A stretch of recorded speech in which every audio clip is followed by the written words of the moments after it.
Hello, fellow fans. I'm Mark, and united with me is my co-host, the hamburger to my helper. It's Brian. What up, Brian? I prefer tuna helper to hamburger helper. Just the fettuccine Alfredo, though. Welcome, everyone, to UWF on the Chip and Company Podcast Network. On the last episode, Brian and I united with Diz Life Mark for UWF takes on X-Men 97 Season 1 review. On this episode, we discuss badass women in cinema. Now gear up and get ready. UWF starts now. All right, let's do this one last time. Truth is, I am Iron Man. Football is life. I solemnly swear that I am up to no good. X never, ever marks the spot.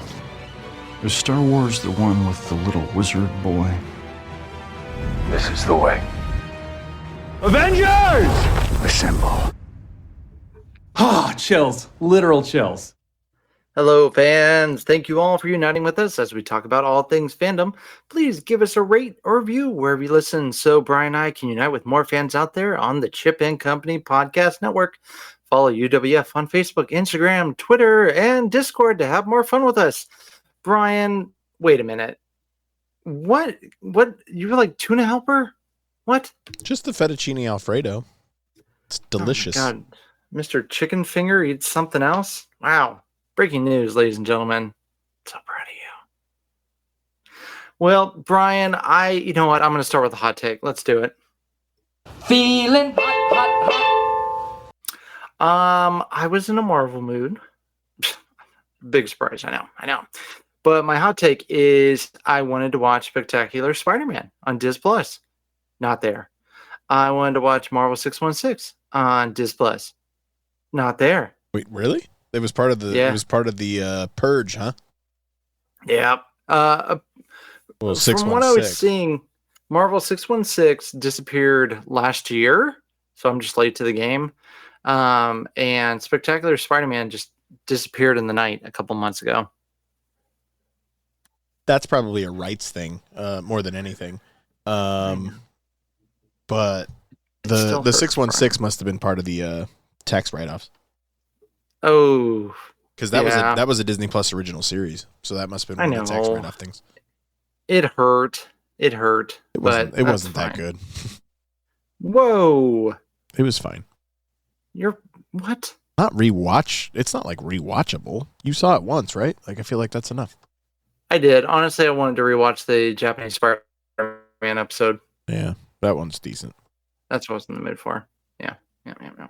But don't worry, Morbius is on Disney Plus. And Madam Web is on Netflix.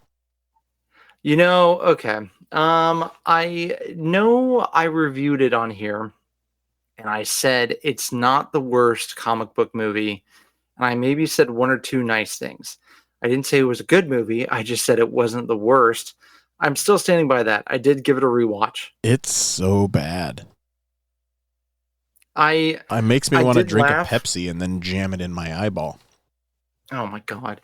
I still think it's funny how midway. This is not a spoiler. You'd spoil the movie. It's fine. I'll keep it a little light. Midway through the movie, she goes, "I want you all to wait here for a week. I'm gonna go off and explore for more knowledge." Then somehow a new movie begins in the middle of this movie about her on her origin story after she just told people who are on the run, "Hey, trust me, but I'm going to be gone for a week," and then comes back and continues the movie. No, it's the worst. Like, it's so bad. The ADR voiceover for the villain just annoys me. "I talk like this through the whole movie. These girls, I gotta find them." On Earth's Mightiest Weirdos, we did a bracket of the worst comic book movie of all time, and the winner of that was Fant Four Stick, Josh Trank's version from 2015, Miles Teller Fantastic Four. No. Yeah, Madam Web is worse than that. Yes, Madam Web was worse than that. People forget about Catwoman is worse than that. Steel is worse than that. What's Steel? I don't know that one. Shaq. Oh, that one. Yeah. That didn't even make the bracket. Oh God, no, man, that fantastic. No, it is not the worst. Fantastic is bad. I have a soft spot for all the Fantastic Four movies. It's a problem. It's a problem you have. You know, that might be up there. That's gonna simmer on me for a little bit, just like the X-Men intro song didn't make it that far in our music bracket, I think. Angers me. Did you know? No, let's talk about this. There's a piece of breaking news that I don't think you have. MGM Amazon has announced a live-action series coming to Amazon Prime Video, starring the Nicolas Cage himself. He's going to go full Nick Cage. Spider Noir. Yeah. I don't know.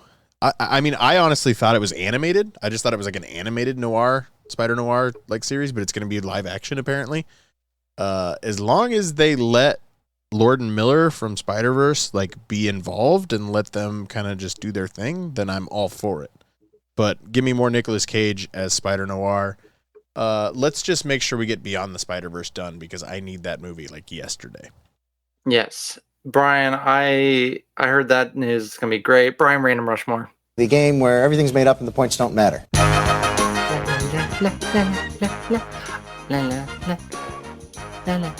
I just want to do a Nicolas Cage random Rushmore. And why in The Rock better be on your list? Nicolas Cage random Rushmore. Okay. Yeah. He took his face off. I know. I'll let you have Into the Spider-Verse on there. If I can have Into the Spider-Verse, then obviously it's going to be on there. Can I have him as Superman in The Flash? No. Why not? He used his laser eyes to kill a giant spider. Thank you for listing another movie that I think I would rank below Fantastic Four. Well, the Flash hadn't come out yet when we did that bracket anyway. The Rock would be on there. I am going to take Into the Spider-Verse if you're going to allow me to have it. Yep. I loved The Unbearable Weight of Massive Talent. I loved that movie. Nick Cage, Pedro Pascal, Nick Cage playing Nick Cage, but he spells it differently. I love that movie so much. I'm going to put that on there. I thought that movie... So you guys didn't have Ghost Rider 2 on there for a movie worse? Why don't you just go to Earth's Mightiest Weirdos and listen to the podcast? I don't want to now. I'm going to go The Rock, Into the Spider-Verse. I love Face Off, but it's probably not better than Leaving Las Vegas, is it? Oh, National Treasure I need to get on there. Okay, I'll take Into the Spider-Verse off. I am including The Unbearable Weight of Massive Talent, The Rock, National Treasure, and you can pick my last one, either Face Off or Leaving Las Vegas. I'm going to go The Sorcerer's Apprentice for you. Okay. I'm going The Rock, adaptation. You need to make it to season 5 of Community because they take an entire class on ABC, Always Be Caging. Nicolas Cage, good or bad, and it breaks Abed's brain, and then he does a Nicolas Cage impersonation, and it's incredible. Nicolas Cage, good or bad? A challenge, certainly, but not unsolvable, because all actors have distinct values, which I use to find answers. Abed, how much Nicolas Cage did you get? Enough! I watched enough to find the answers. Because this is my reality. This is how I learned to be. And my being doesn't allow for Nicolas freaking Cage, okay? Oh, yeah. Oh, yeah. Oh, oh.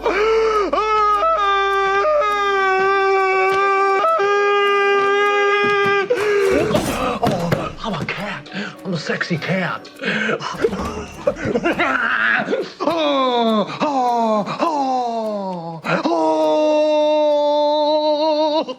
See, Nick Cage is so good. You got like Con Air, Face Off, City of Angels. That's right, I said City of Angels. Gone in 60 Seconds, Family Man, Captain Corelli's Mandolin. What about Renfield? Mandolin. Come on, Brooklyn Nine-Nine reference? Anyone? What about Renfield? Did you watch Renfield? Yeah, it was enjoyable. What about Primal, where he was like the wildlife guy, and then he's on the boat, and all the animals get loose? No. It's a Kick-Ass 4.9 is on good in IMDb. that. We're just friends. We're going to be sidetracked. I enjoy the first Ghost Rider movie. Then he started doing his straight to, for our older listeners, straight to DVD. For our newer listeners, straight to streaming. Okay, go watch Teen Titans Go, where he plays Superman. It's pretty funny. What was his last movie? Oh, The Croods. Forgot about that. Oh, jeez. Man, I can't believe they made a second one of those. Didn't they make 3? Is there 3 Croods movies? No. I'm gonna fact check this. This is I love great taking podcasting. I love taking a trip down Nicolas Cage lane. The Croods in New Age. Let's see, we got a TV series. No way, really? Yeah. That's terrible. The Croods Family Tree. Dawn of the Croods. Well, that concludes. Yes, Amazon has that series. They did cancel, I believe it was their Spider-Woman series that they were planning. So yes, Silk. Yeah, that's gone. That needs to be gone. It was kind of like a Madam Web type. No thanks. So not great news. Bryan went to the movies. So we're going to get a review from Papa Bryan as well as movie-going Bryan. Yeah, it's been a while since I've given a movie review on the podcast because I've been so busy with work. But I went to see If on Saturday night, took my children, all 4 of them. They all sat quietly without having to pee for an hour and 45 minutes. It was incredible. The key is those kids packs that AMC has to offer. If was good. If it's good. If was good. I liked it. The pacing was a little tough. But Ryan Reynolds is funny, and the little girl in the movie, she actually plays young Rey in The Force Awakens, which is kind of why I recognized her face, but I couldn't really place it. Kaylee Fleming is her name. She's really good. She's really good. She's 12, 13. Okay, never mind. She's 12 or 13 in the movie. She's apparently 17. Still good. But she's good. No, she's really good. I thought she was really good in the wardrobe choice was a little interesting. I feel like this little girl was trapped in the 1970s, and it was kind of weird. But overall, John Krasinski directed the film. John Krasinski was part of the film as well. There is an absolutely fantastic joke in the credits of the film, and I think I'm just gonna tell people what it is. No. It's a great joke. See the movie. Nobody's gonna get this. 99% of people aren't gonna see it in the credits, and 90% of people that see it in the credits aren't gonna know. Okay. There's a character throughout the film who's totally invisible that Ryan Reynolds continues to trip over. Yeah. And his name is Keith. There's a lot of big names that are in this movie. Matt Damon and a bunch of other people that voice Awkwafina, that voice all these imaginary friends. Well, Keith doesn't have a speaking role, never appears in the film. But in the credits, he's credited to Brad Pitt. Which is a spectacular callback to Deadpool 2 and The Vanisher. Yes. It's incredible. That's great. I love that. So Bradley Cooper plays a cup of ice water with arms and legs. It's the creativity of the imaginary friends is worth the watch, if nothing else. I would say wait till it comes out on Paramount Plus to watch it. It's not worth a trip to the theater. Ultimately, my kids seem very... if you have A-list and you're looking for something to do. Ultimately, the kids didn't seem super engaged throughout the film. However, like I said, they were quiet, and at the end of the film, they said they really liked it. And it made for a fun conversation on the way home because we could talk about who their favorite imaginary friend was throughout the film. So it made for good family conversation. Again, the pacing's a little bit tough, but I didn't love it, but I didn't dislike it either. Right. All right. Well, Bryan, that's not the only movie you saw that you have a review for us. And everyone, if you are listening, if you want to see up-to-date reviews, we do post them on United We Fan Instagram and X Twitter. Please let us know what you think of our reviews. Let us know if we got it wrong or if you agree with it. Bryan will put his dad hat on to give those family movie reviews so that everyone out there who's a family listener can be ready for it. Bryan, what else did you see? I saw on IMAX the film produced by J.J. Abrams and Glenn Powell called The Blue Angels.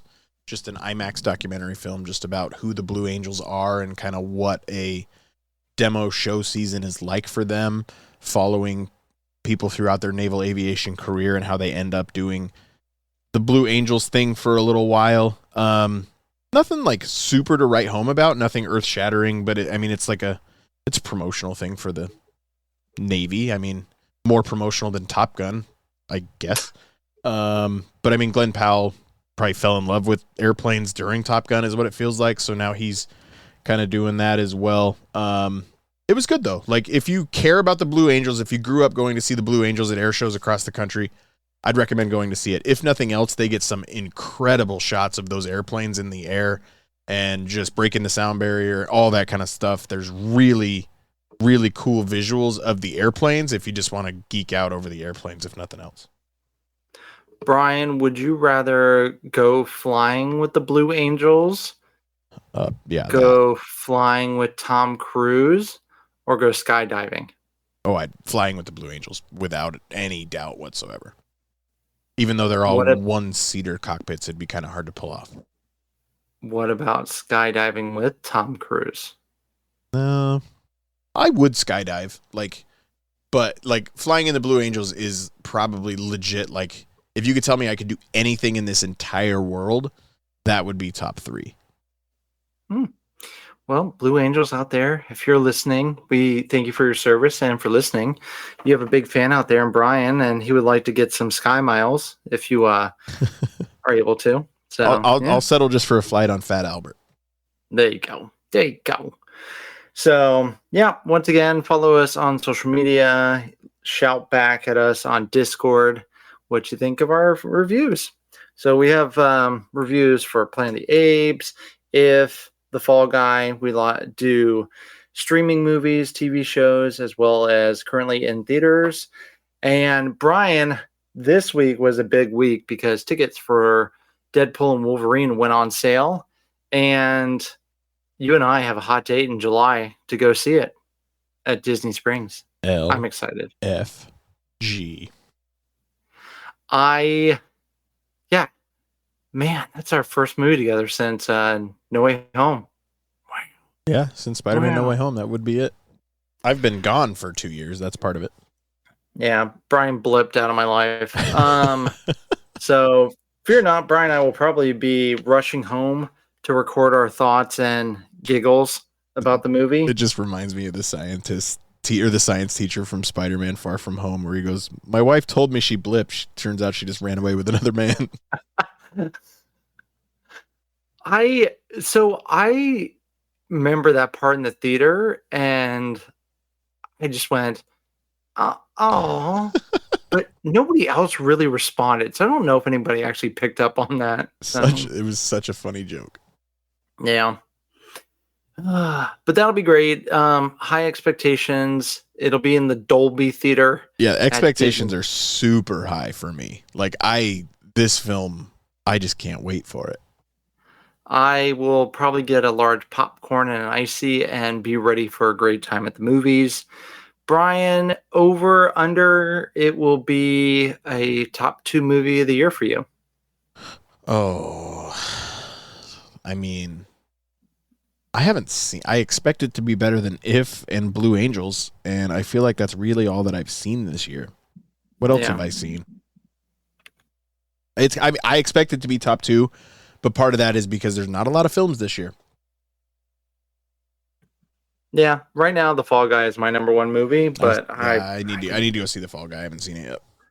I need to see it again. I don't want this to be another hot take, but it's on video on demand in a week or 2 or something like that. Yeah. Yeah. So Universal's doing a lot of weird stuff with this film. I don't get it. Listeners, I can't recommend this movie enough. I laughed. I was on the edge of my seat. I was smiling during the movie. I caught myself smiling during the movie. They have a great cover of a Kiss song that they use very well in it. Emily Blunt and Ryan Gosling are amazing in it. Go see it. But yeah, no. But anyways, Deadpool Wolverine, gonna be great stuff. Can't wait. Bryan, this episode we are talking about badass women in cinema. But first, language. I know. I almost said, but first, it's time for our badass sponsors. But I don't know if I'm allowed to say that, even though I did just say it. Anyways, word from our sponsors. Hey guys, Diz Life Mark here, and I want to tell you all about the official travel partner here at Chip & Company. Let our good friend Sarah at Destination to Travel help you plan your next Disney vacation. Sarah specializes in planning dream vacations for your family. She's an authorized Disney vacation planner, and she can help with every step of your magical vacation. The best thing is that her services are 100% free. Want to travel beyond Disney? Sarah has you covered there too. Want to find out more? Fill out a trip request form over at the website at Chip & Co. or email her directly at sarahsolberg@d2travel.com. Start planning that dream vacation today. Email her at sarahsolberg@d2travel.com.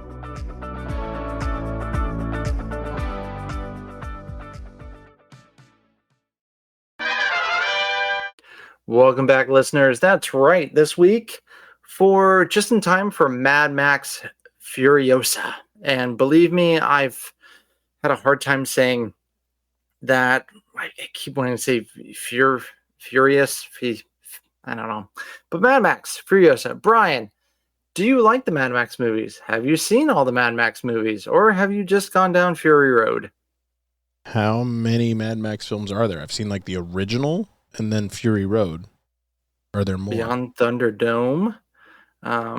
And the second one. There's 4 altogether. I've seen Mad Max and I've seen Fury Road. Those are the 2 that I've seen.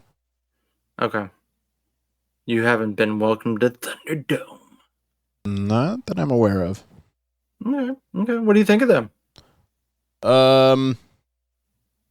I was really surprised at the amount of love Fury Road had when it came out, especially at the Oscars and stuff like that. Don't get me wrong. I think the film is really good, really well done. It's a pretty basic concept. But that just shows what you can do when you get Charlize Theron to be Charlize Theron. I love her. So, I mean, Fury Road's really good. I don't know the rewatchability factor is super high anymore. I haven't seen it in a while, and I've never had the itch to really rewatch it. But I like it. That's kind of where I'm at. I rewatched it this year. There's like a black and white version. Of course, I watched that one too. For me, Fury Road was kind of like Dune before Dune, where everyone loved it, thought it was the most amazing thing, and I thought it was really good. And then it had to grow on me. So you got to it late? Is that part of it? You had I heard so much theaters. about it. Well, yeah, but you had heard so much about it before you saw it that it might have actually been a detriment to the film. It got a lot of huge buzz before it. So, but as you said, it's a simple movie, visually amazing. But I definitely enjoy it. Yeah. And it's funny how little Tom Hardy is in that movie. I have very little getting me to want to go see Furiosa though. Like I might see it just because I get bored, but I'm not like jumping at the opportunity to go see Furiosa. Where are you at there? I'm gonna go see it probably within the first week, so I can see it in Dolby. Chris Hemsworth had to grow on me, but I'm good with him now. Some of the CGI looked rough in the previews, which for a movie that tried to do a lot of practical effects for a series has me a little worried, but it's getting good reviews, not Fury Road level reviews, but good reviews. So that's good. Stay tuned. Once again, follow us on social media to hear our thoughts on it. But Bryan, we're going to do a Rushmore of badass women in cinema, just actresses and roles that we think stood out to show that just women are amazing and can not only put some foot to butt, but also carry and lead a great movie. This is going to be a surprise. I have no idea what 4 Bryan's going to pick, and he doesn't know what I'm going to pick. So Bryan, You go first. I go first. Who talks first? So that's the thing, is how much do you want my list to be a working list? Do we want to overlap? Because potentially we might. So Brian and I, listeners, behind the curtain, we sent each other a rough draft list. Brian's list was great, and it made me go back and rethink things. Well, that's kind of where I'm coming from too, because you had a bunch on your list that I actually didn't have either. So let's just kind of go for it. Yeah, let's go for it. And then if we'll do like a draft. If I take one of your draft picks, pick something else. Okay, that works for me. So my first pick off of the board then of this is going to be mean, but I'm going to pull it from your list. I hate you. I think the best film, my favorite film starring a strong female lead, is Everything Everywhere All at Once. I hate you. And what I love about that film, there's so much I love about that film. But it's the mother-daughter relationship between Michelle Yeoh and what's her daughter's name? I will get to it. But just everything about that film is just bonkers. They're like, hey, let's throw in googly eyes at every possibility that we can. Stephanie Hsu is her daughter in that movie. But just everything about that film and the fact that it brought Ke Huy Quan back into our lives is obviously very important. Everybody has an appreciation. Like when I talked about how Mad Max Fury Road was actually surprising to have gotten the Oscar love, we both said on our Oscars episode last year leading in that we wanted Everything Everywhere All at Once to have a big night, and it had an even bigger night than anybody could have possibly imagined. I just think everything about that film, the only Oscar I don't think it deserved was Jamie Lee Curtis, but we've had that discussion as well. But even Jamie Lee Curtis in that movie, like really funny. Just the weirdest stuff of trophies going up people's butts, like just all that kind of stuff is just the movie. There's nothing about the movie that should work, and everything works. And Michelle Yeoh in that movie is perfect. Yeah. Sitting at a 7.8 on IMDb. I think that's very low for that movie. As you said, came out 2022, future Best Picture, or was a Best Picture winner and Best Actress winner. And supporting actress, like we talked about. Yeah, like see, I would have been fine if Stephanie Hsu had won supporting actress because they were both nominated, but that was the year Angela Bassett got beat. Oh my God, somebody shared the clip of Angela Bassett's speech from Wakanda Forever, and that should have been her Oscar-winning speech. But anyways, struggled from being a bad film. Michelle Yeoh, brilliant in the film, action, laughs, heart, playing different versions of her character. It was brilliant. She nailed it. It was a performance that I don't honestly think anyone else could have delivered. So bravo, and great first round pick, Brian. So now you get back-to-back picks. We'll go that way since I took your first overall. I'm going to start with a film from 1986, currently at 8.4 on IMDb. It was a Best Actress nominee, which, I feel like we're going to use the word surprising a lot in this episode, but surprising for Sigourney Weaver for Aliens, directed by James Cameron, an up-and-coming James Cameron. The fact that a sci-fi movie got as much love that it did so early on. When did The Abyss come out? That came out shortly after. 89. So it was 89. So this came out before The Abyss. Okay. Cool. Yeah. So, a sci-fi horror movie that does not scream Oscar love, but she was such a badass. Learning that she had been gone for so long, the heartbreak, and then having to figure out what her life was going to be, being told that she overreacted and she was too emotional with her decision, spoiler, to blow up the ship from the first Alien, and then just having to go to that planet. It's just greatness from her. So also nominated for made The Mist about gorillas, as well as Working Girl. So Sigourney Weaver, badass. Yeah, Ellen Ripley. Nothing more needs to be said. Yeah. So it's a good movie. Brian, are you a fan of the Aliens movies? Yeah, of course. I mean, I don't rewatch them a ton, but like, who doesn't like Alien and Aliens? Oh, sorry, Gorillas in the Mist, not Maids of the Mist. I feel like that's a boat. I think that's the boat that Jim Halpert and Pam got married on. Oh, it is. Yeah, Niagara Falls. There we go. All right, back-to-back picks. I'm gonna go, man, James Cameron. I'm gonna go back-to-back James Cameron. 1991, 8.6 IMDb. Linda Hamilton. I know some might say that Arnold is the lead actor in that, but here's the thing. Linda wasn't even nominated. Should have been. Arnold wasn't even nominated. I think he had a strong case for a supporting actor. But we're talking about Linda. In the first movie, she was this scared woman who had this horrifying machine chasing her, and Kyle Reese, come with me if you want to live, trying to save her. But this movie, she got to be the badass. Check out her IMDb picture as well if you need to realize how much of a badass she is. But Linda Hamilton for Terminator 2, Judgment Day, she's not screaming, being a weak, soft character hero. No, she is epic, strong, and just transformed her character from the first movie. Her speeches in the movie are great.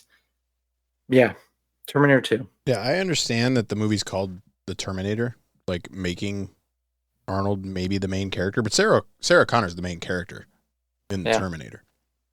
Brian, did you see or even know there was the Sarah Connor Chronicles, the TV show on Fox? I did. I knew of it. I've not seen it.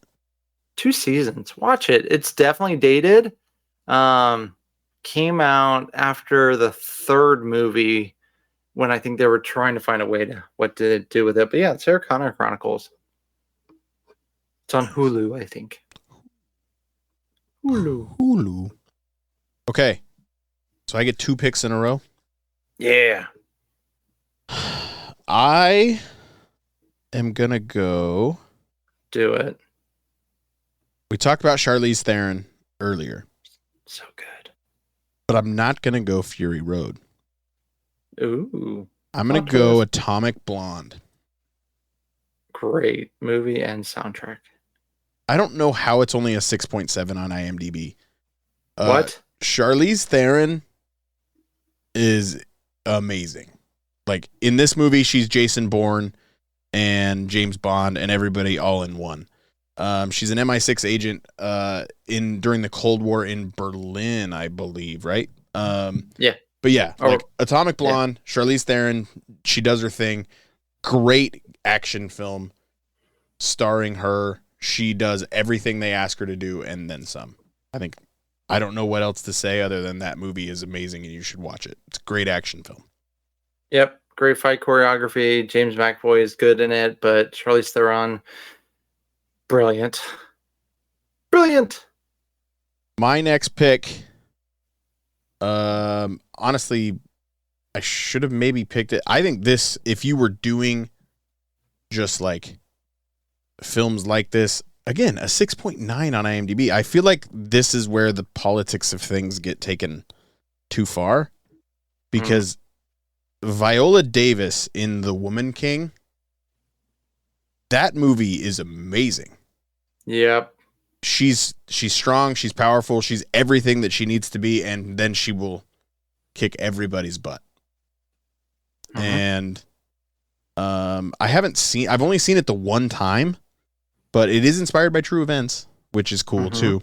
But I've only seen it the one time, but I know I mean that had already gotten fantastic reviews going in, so my expectations were super high and it still exceeded all those expectations. Viola Davis was in fantastic shape for that film. She was super intimidating. She was terrifying. She was awesome.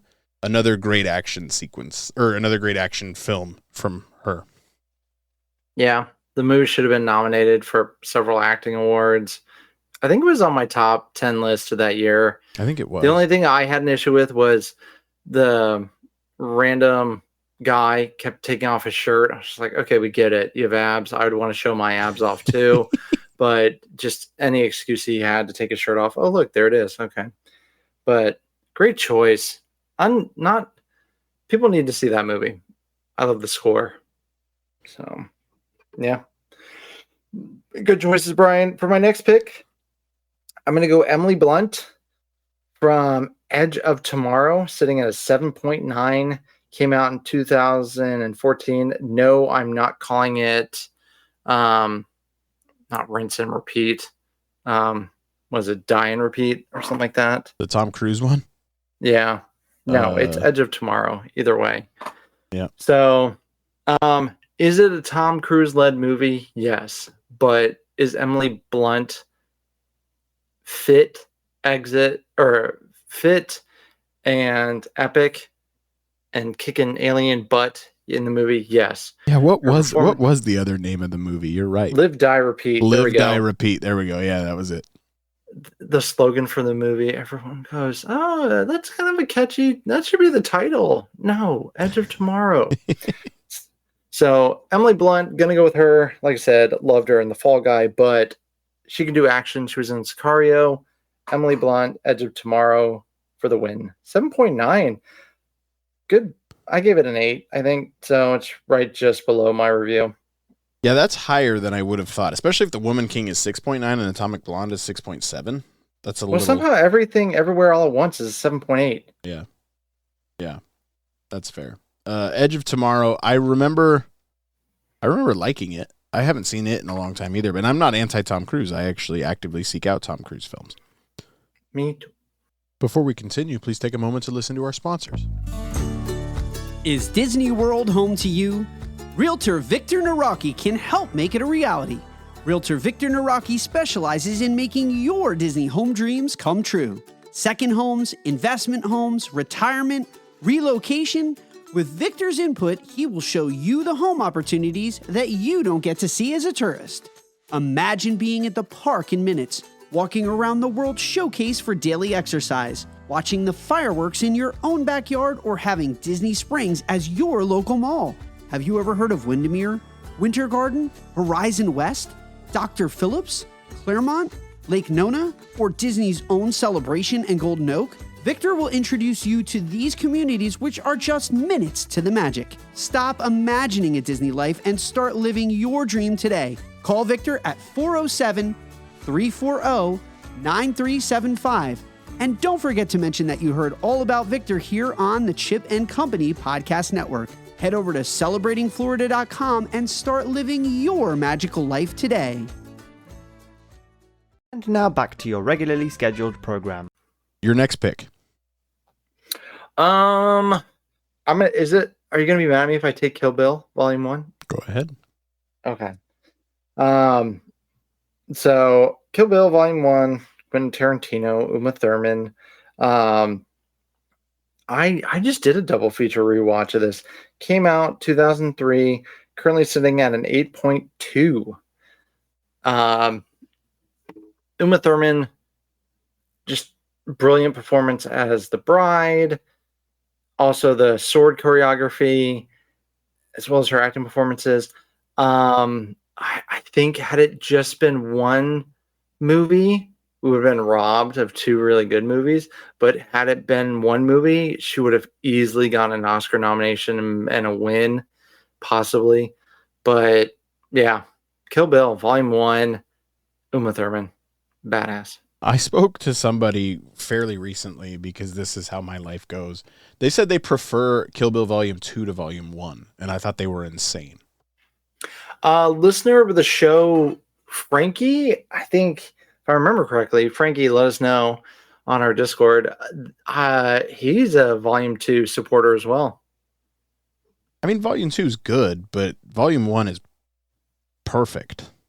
We'll throw that on the poll once this episode comes out. We'll see what our viewers think is better, or which one do they enjoy more, Volume 1 or 2? Fair enough.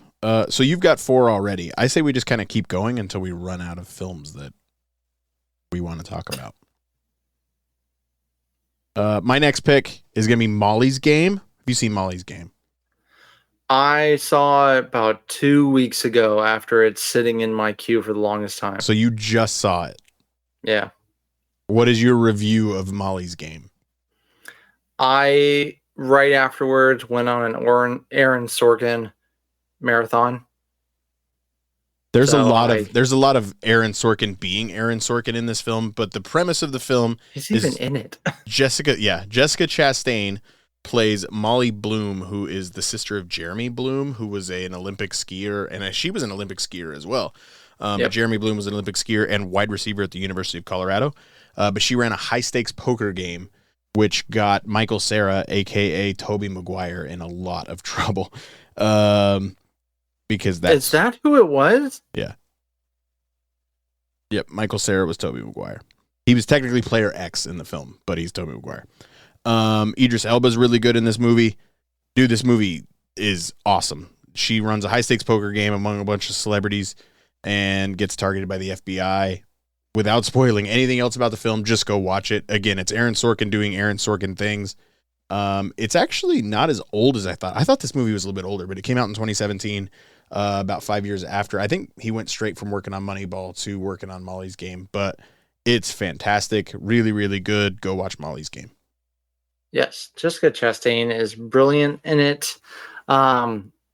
Just the dialogue and the writing in that film is top notch, of course. Again, that's Aaron Sorkin being Aaron Sorkin, right? I know. Idris Elba is in it. He's brilliant. Just great performances. I think it unfortunately went too low under the radar. So should have gotten more loving, definitely. I'll take another pick. I'm going to go. Some people complain about this movie being too little, too late. I don't care. I think Black Widow is a stellar film in the MCU. I think Black Widow is really good. It tells a compelling story that explains kind of what happened to the character of Black Widow, kind of her origin story, even though we'd known her for years. Scarlett Johansson saying goodbye to that role and then introducing us to Alexei Shostakov, a.k.a. the Red Guardian, as well as Yelena Belova, a.k.a. the new Black Widow, setting up for the future. But I just think the story it tells with Dreykov and everything, the political intrigue within that film was really, really interesting. Really good film. And Scarlett Johansson, she does a lot of those. What was the one? Lucy? She did that one too.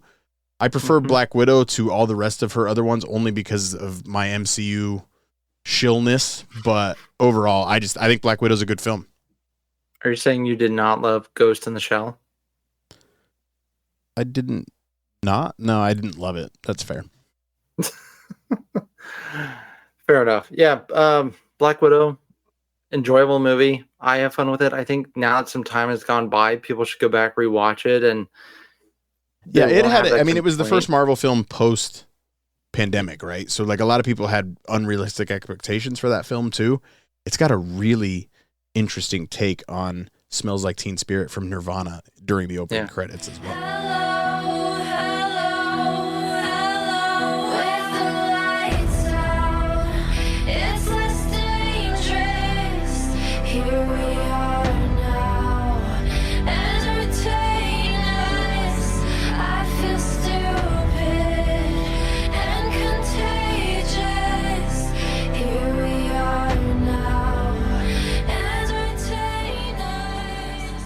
Honestly, I enjoy it. I love the Red Guardian. I think some of the effects needed some loving, but like you said, it was during the pandemic. So what can you do? So, next up for me, I'm going to go animated. I'm going to go with Moana. I know some people are going to be like, whoa. Yep, I'm going to go Moana. Make way.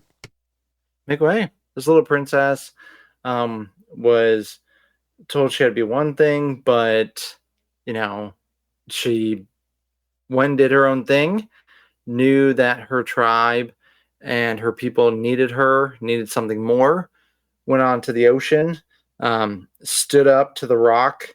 Bryan, I'm still not thrilled that there's a live action remake of Moana. Moana 2, all for it. Live action Moana, why? Live action Moana at least has a better plan. Like Moana 2 is literally just taking what was going to be a Disney Plus original series and kind of combining it into a film and then rushing it to get it out. I think it's going to be a dumpster fire, and I'm really worried about it. That scares me.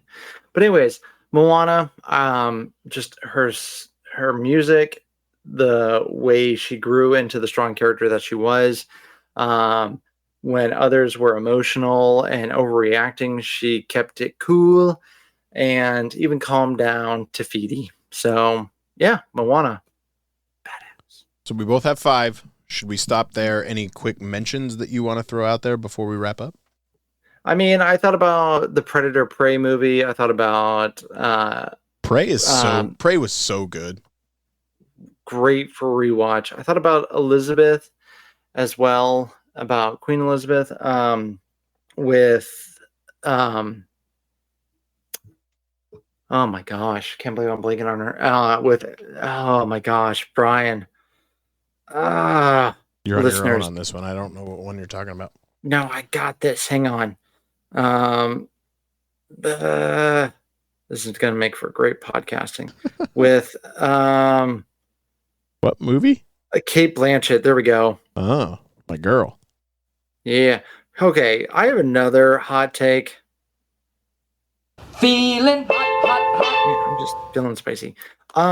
Every time the Borderlands preview comes on, they use a song from Guardians. They make it look like the Guardians. They're making it feel like the Guardians. Do your own thing. Anyways. Borderlands? Borderlands. I have no idea what you're talking about. Kate Blanchett, Kevin Hart, Jack Black, voice of a robot, based on a video game. I know the video game. They're making a movie about it? Yeah, comes out this year, Tiger. There you go. Yeah. What else you got for our listeners, Bryan? Not as good as Fallout, probably. Did you watch Fallout? I know. It's okay. Listeners, I promise you, before the end of June, I will have watched. It really does look like Guardians. I will have watched The Bear, Gen V, and what was the one we just added to the list? Fallout. Thank you. In that order, I would say watch Gen V for timeliness because The Boys season 4 comes out soon, and I think you need to see Gen V before that. Yeah. Then The Bear. The Bear's a quick watch. It's only 2 seasons. It's a quick watch. Season 3 starts in June. And then Fallout, because you got time before season 2. I'll do it, listeners, I swear. And then after that, I'm going to be blessed with glorious burden and have to watch Community to entertain Mark and Bryan. Yeah. Last couple of things I want to mention. Star Wars Rogue One, A Star Wars Story, character of Jyn Erso. As well as, I'm going to throw another one in there from the MCU, Agent Carter.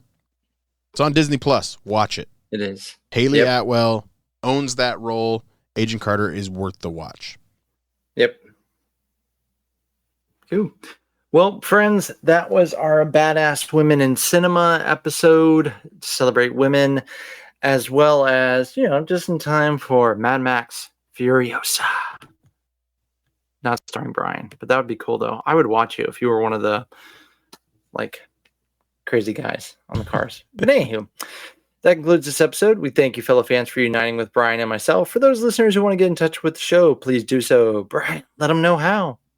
Find us on Instagram at United We Fan Podcast or on Facebook at United We Fan the Podcast.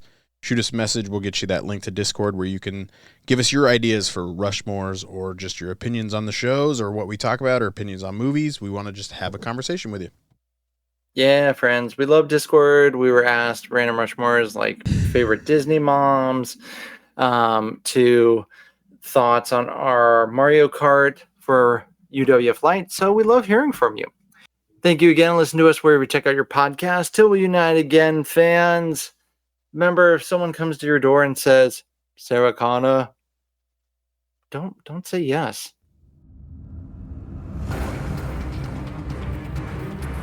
She's a bad mama jamma.